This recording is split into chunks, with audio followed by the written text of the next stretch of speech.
మేఘాల్లో సన్నాయి రాగం మోగింది, మేళాలు తాళాలు వినరండి. సిరికి శ్రీహరికి కళ్యాణం కానుంది, శ్రీరస్తు శుభమస్తు అనరండి.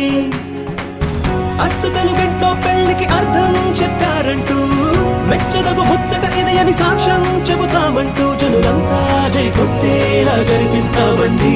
అందాల కుందనపు బొమ్మవని జత చే